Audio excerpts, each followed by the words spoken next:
our next speaker is going to be Dr. Mike Westphal, an ecologist with the United States Bureau of Land Management. He's going to be speaking about amphibians of the San Lorenzo River watershed. Mike received his PhD in zoology from Oregon State University. He was a postdoctoral fellow at the Ecological Genomics Institute at Kansas State University. And he has worked as an ecologist for the Central Coast Field Office of the Bureau of Land Management since 2008. He's also my dad. He is currently the acting threatened and endangered species program lead for the California BLM. Although he has been known to dabble in kangaroo rats and marine fish, he is primarily focused on reptiles and amphibians. All right, everybody's paying attention now. Everybody had their coffee, so please join me in welcoming Dr. Mike Westphal. I will hold it up close, thank you, Sarah.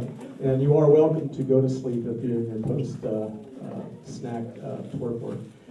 Thanks for the great introduction, and thank you for the wonderful invitation. That was a hard slate of talks to follow. I appreciate Supervisor McPherson, Senator Monty for those inspiring talks. I may well be, my clicker. What can I do without my clicker? I may well be the only vet in the room. Bureau of Land Management is certainly a latecomer to Santa Cruz County. We now have our Coast Dairies property up north of town, and I recognize a few faces from our public meetings where we're moving forward with our management plan. And again, I want to encourage everybody to engage in that process, and I think there's no problem with Santa Cruz people engaging with environmental issues. I was really interested in the first slate of talks, which revolved around ecosystem function for us and for human health, as well as watershed health. And now we're switching over to kind of direct talks about the benefits of these watersheds to non-humans.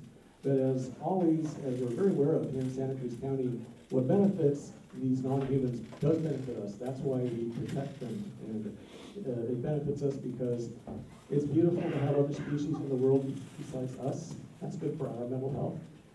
It gives us something to go look at and love and admire. They're also indicators of healthy ecosystems, so they give us warnings, early warnings that maybe something is not right with our ecosystems, and we should pay attention. It's always amusing to me. I work a little bit with California condors. We passed the non-lead ban on ammunition in the state, partly because of the health risks to California condors. And we would look at these slides of how a bullet would shatter inside a deer haunch from a hunter's shot, and how the condor would ingest this. And all I'm thinking is, I think people ingest that stuff too. Condors are very susceptible to lead. So we have the canary in the coal mine idea, but the other interaction that wildlife has with us is an administrative and a legal one, because the people of the United States and the state of California have decided that we do want to preserve these legacy animals and not let them go extinct. And when an animal goes on the endangered species list, that will then impose a burden on us to protect that animal. And once again, that animal is interacting with us because we're going to have to do things to protect them. So keeping those things in mind, amphibians are important to us. I don't know if there's anybody in the room that would disagree with that. And I could spend several hours talking about amphibians. I'm going to try and do it in 10 or 15 minutes. So let's see if I can, it's going to be just a rogues gallery of amphibians, and maybe one story per amphibian. I'm accused of rambling a lot. I will try not to. So, and by the way, I did want to point out, this is, water body is not in the San Lorenzo watershed. BLM doesn't have any property in the San Lorenzo watershed yet. Wow. When you hear about federal land grabs, and I can understand people being cautious about the new federal play. The state has been such an amazing resource for protecting habitat. And I got the great opportunity to give Joan Laird a tour of Coast Dairies a few years back. I used to work for state parks, and I got something drop about, I used to work at state parks, but boy, working for the BLM is actually really nice. And he said, well, why is it better than working for the state? So I was kind of put on the spot. But we get to do things. So this is up at Coast Dairies, and this is a project we did where we restored a giant oxbow pond along Yellowbank Creek on our Coast Dairies parcel. And one thing we have to understand about our rivers, and certainly Los San Lorenzo River, is that an unrestrained river that can do what it wants to do, that floods and trashes everything, it creates structure such as off-creek oxbows, where red-legged frogs and other rare animals typically breed, and it also creates big open cobbly places. The dynamic creek has these big open spots where yellow-legged frogs used to be. Let's discuss these things. So I wanted to share this with you, and I would really believe that this project that we just did a couple of years ago, with help from PG&E, with the Fish and Wildlife Service and the Resource Conservation District of Santa Cruz, which is one of my favorite organizations, we made something happen, and I'd love this to be a model for stuff that could happen in the San Lorenzo River watershed. So let's go through our list. That's right. And if you can take a picture of this list, where am I clicking at? Right there? We'll do it. We'll get there. So here's a list. Now, I'm a herpetologist, and that is a sneaky secret. It's easy being a herpetologist because there's only 13 or dozen species of amphibian. If I was an entomologist, there'd be like 1,000 animals on this list, or if I was a botanist, there'd be hundreds. So not too challenging to learn these guys. We have a few frogs, and we have a few salamanders, and I'm sure I can get the laser to work on this if I do something. Is there a laser? Here's the laser. Which button? This thing seems to be pretty... Oh, hold on. Got it. There, that's the laser. So we have a few salamanders and a few frogs, and we're going to go right through them.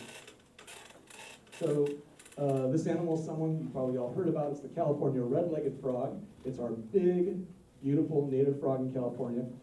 Not too common anymore in the San Lorenzo River watershed for reasons that I don't quite understand. You can find a few populations up in the headwaters. It really should be right throughout the drainage. And a great target for restoration is to figure out why these things aren't as common anymore. But they're big, they can be highly impacted by fish and by non-natives such as bullfrogs and by crayfish. I think a big project in front of us with the San Lorenzo River is to try and figure out why these things are as rare as they are so far. They're quite common up the coast. And here's a picture of one on a road. So every year since the 90s, with a little hiatus for grad school, I have driven Highway 1 north of Santa Cruz up to Half Moon Bay on rainy nights, picking up dead red-legged frogs. I usually stop when I hit 100 because that's a big enough sample of dead things. And hundreds of red-legged frogs die on Highway 1 at the river crossings because the river crossings, especially just north of town, are all impermeable berms with bedrock tunnels blasted out the sides. That's how they built them back in the day.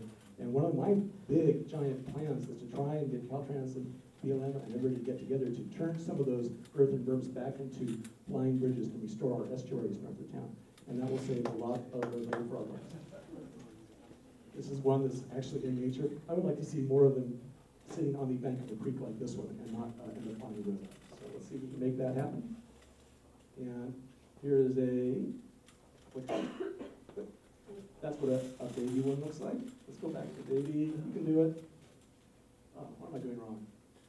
Is it out of batteries? You want to just tell me what again? Click it backwards, please. That's a tadpole red-legged frog. I'm just doing that because they're cute. So let's go forward so I can stay on time. If any of you, can you take next slide, please? If any of you see this guy anywhere in the San Lorenzo River system where it used to live, give me a call. This is the foothill yellow-legged frog. It has just been listed as endangered by the state of California in our area. It's doing okay up in the Pacific Northwest, up in the North Coast. South of here, it's virtually gone extinct. One of the big reasons it's gone extinct is because of dams and releases from dams, which make high summer flow that the frog can't tolerate in its cobbly breeding ground. And it's also taken away the flash flooding that creates big open areas. They don't like deep understory, like big open areas with big cobble banks.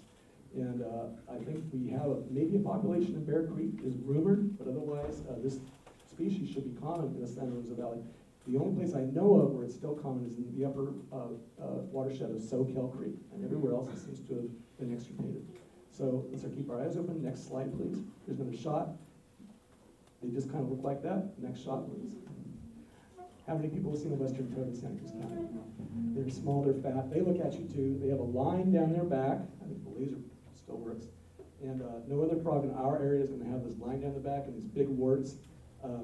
And if you see one on the road, you're certainly free to stop and pull over and help it off because we don't like toads to die on the roads either.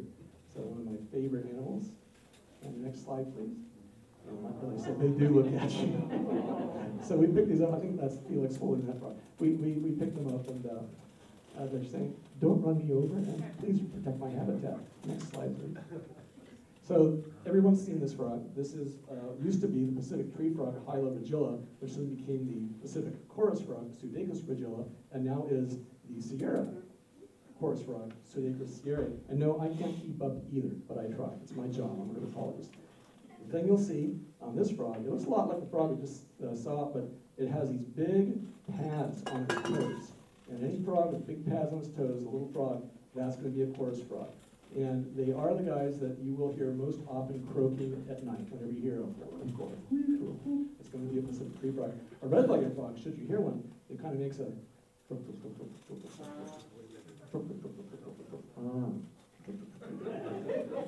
we got 3 chucks in our herd. Next slide, please. So this guy, we all love frogs. I love frogs, but I don't love this frog very much. This is the bullfrog. It was imported in California as a food frog from the deep south, and it has really taken hold in California. It eats everything. It eats birds. It eats rats. It eats other frogs. It eats snakes. It's large and in charge. And we've been, I know, in state parks, active programs to eradicate it. I've been part of that when I was in state parks. We would like to see a county and certainly a watershed. Now, I will tell you that bullfrogs are rife in the Santa Rosa River watershed, and it would be sure great for them to not be. So, any program that tries to move these guys back to the state of not being present is a good one, I think. And the way you'll know this frog from red-legged frog is if you look at the side of its body.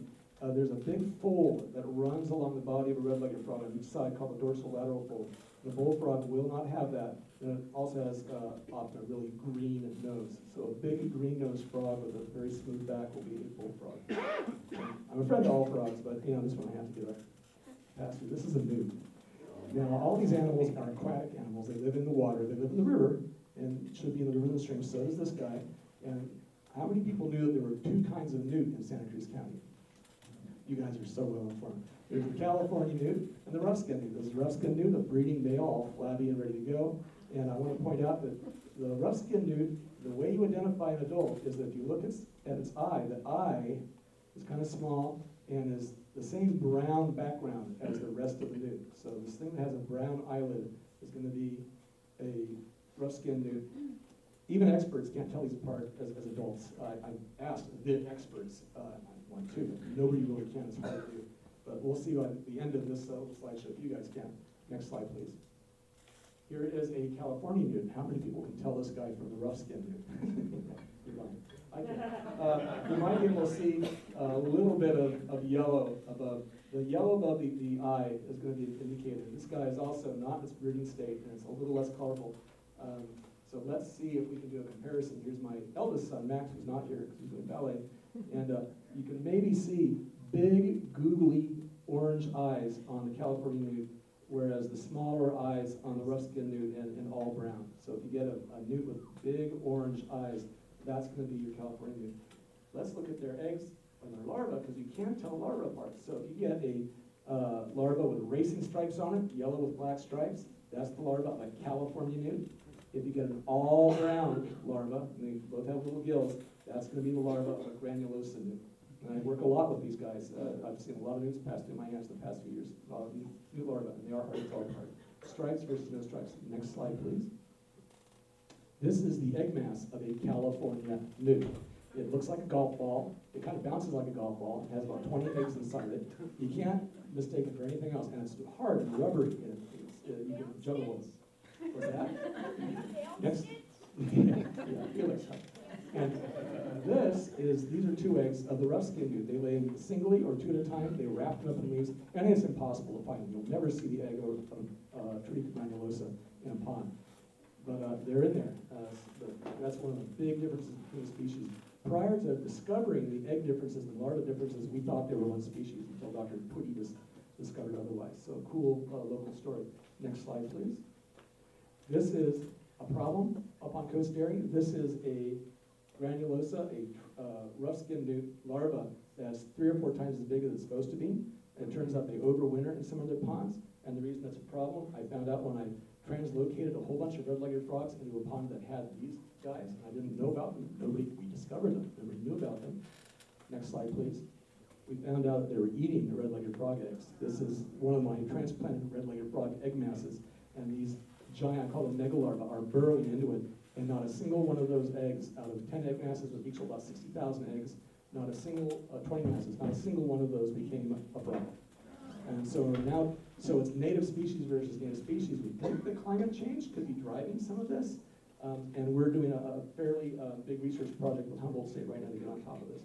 Next slide, please. One of my favorite salamanders, also a highly aquatic salamander as a larva. So all of our creeks, very common in the San Lorenzo watershed. This is the Pacific giant salamander, and its larva can get quite big, about as long as your index finger, a little bit longer, and you'll flip over a piece of bark and pristine stretch a creek, and you'll see them with little gills. And the adults get to be about as long as my foot, and they're huge. And they don't take any gut from anybody. Here's my tech, Emmy, finding her first one. Also crossing the road, they also take it on the roads, and so I try and shuffle them up. Except the only thing about Pacific giant salamanders is they don't like being escorted off roads, so that's a little bit of a... She was so happy to catch her first Pacific giant salamander. She didn't care that it was tearing her hands apart, so they will fight really hard. And is there a speaker on the... are people going to hear things if you place the video? Oh, no. Oh, anyway, this is a video. This is on YouTube. If you Google growling Pacific giant salamander, you'll be able to hear this. I'll play it anyway. If you click that, I think. I do this. So he's uttering a sound. It's like.